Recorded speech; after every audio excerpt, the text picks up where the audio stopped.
Walo ang arestado sa operasyon kontra illegal na droga sa Santa Rosa, Laguna.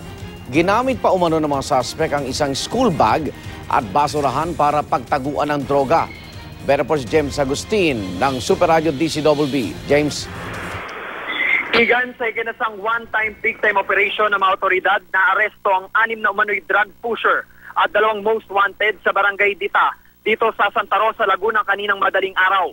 Inalughog ang mga bahay sa bisa ng search warrant at kabilang sa naulihan ng hinihinalang illegal na droga ang 5 lalaki at 1 babae.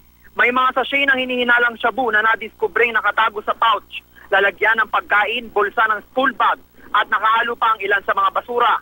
May isang bahay pa nga na ginagamit umano ang comfort room para sa pot session dahil sa mga drug paraphernalia na natagpuan doon. Aminado naman ang mga suspect na dati silang gumagamit ng shabu, ngunit hindi raw sila nagbebenta. Ayon naman kay Superintendent Reynaldo Maclang, ang hepe ng Santa Rosa PNP, maituturing ang mga suspect na street pushers na nagkakalat ng mga illegal na droga sa nasabing barangay. Ang 2 namang lalaki na most wanted ay nahuli sa bisa ng warrant of arrest para sa kasong robbery with frustrated homicide at unjust vexation. Nakatakdang kasuhan sa paglabag sa The Comprehensive Dangerous Drugs Act of 2002 ang mga nahuling umano'y drug pusher. Igan? Maraming salamat, James Agustin ng Super Radio DCWB.